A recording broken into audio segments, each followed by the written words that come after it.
ambiente em que você trabalha está com um clima ruim? Funcionários falam mal um dos outros, existem brigas e constrangimentos? Hora então de dar uma virada e resolver a situação. Tema do quadro de hoje. Para participar do nosso bate-papo, ligue para a gente, o número é o 3325-3237. Para conversar sobre este assunto, eu recebo o coordenador de pós-graduação e diretor executivo da UNEB, da Faculdade UNEB, e professor de recursos humanos também, Pedro Ivo Hermida. Bom dia, Pedro Ivo. Bom, quando a gente fala de ambientes de trabalho, às vezes a gente lembra... mas lá talvez não tenha um clima tão bom de trabalho, as pessoas não se entendem direito... Quais são os problemas mais comuns que acontecem em relação a isso, Pedro Ivo? A gente tem que perceber, Sônia, que primeiro o clima organizacional não depende só da empresa, mas também do colaborador. Então, refletir, né, sobre as atividades e o desenvolvimento das nossas funções dentro do nosso ambiente organizacional é extremamente importante.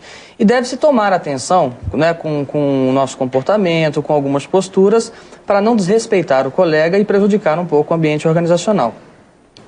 E a gente tem responsabilidade, inclusive, sobre o resultado da empresa. Quando a empresa vai bem, o clima organizacional também melhora. Quando a empresa vai mal, isso vai ao contrário. Com certeza, uma atrapalha a outra, né? Exatamente. Quando a gente vê, então, aquela confusão, porque dois funcionários não se entendem direito, então até mesmo informações que deveriam ser passadas do próprio andamento da empresa não são colocadas direito, boicotam informação. O que fazer neste momento de crise? Olha, essa é a responsabilidade do líder, né? Do chefe, primeiro, para que isso não aconteça. Um bom gestor de recursos humanos tem que, a princípio, fazer uma boa seleção, um bom recrutamento, né, para identificar profissionais com o perfil adequado para aquela empresa. E hoje em dia, principalmente, que tem uma inteligência emocional, hoje se fala até de uma inteligência espiritual, né, dentro das organizações. Agora, para que isso não aconteça, o líder tem que assumir essa responsabilidade, abrir o diálogo entre os seus colaboradores diretos e fazer com que a informação flua da maneira correta dentro da empresa para que isso não aconteça, né? O objetivo é fazer com que esses ruídos não se transformem em fofocas e que isso não prejudique o ambiente de trabalho. O Sérgio de Ceilândia pergunta o seguinte, Pedro Ivo. Bom, o problema já acontece. Ele já tem uma briga lá com um colega, não se dão bem. O que ele deve fazer? Procurar quem? Se ele procura alguém, ele já não está se entregando, que ele está com um problema no trabalho, o que fazer para resolver essa situação? Olha, primeiro ele já deu o primeiro passo, que é fazer uma reflexão, né, do que ele faz de positivo e do que o colega está fazendo de negativo, por exemplo, para que ele entenda a situação. Reportar isso à chefia pode ser, de certa forma, positivo, desde que ele faça isso muito profissionalmente. Então, o que ele deve fazer nesse momento é refletir e levar isso à chefia imediata de uma maneira profissional para que isso possa ser conduzido pelo líder e gerar um resultado positivo. Quando você fala da maneira profissional, eu imagino o seguinte, que a gente fala assim, mas fulano, ciclano, não nomear tanto as pessoas e sim relatar o fato?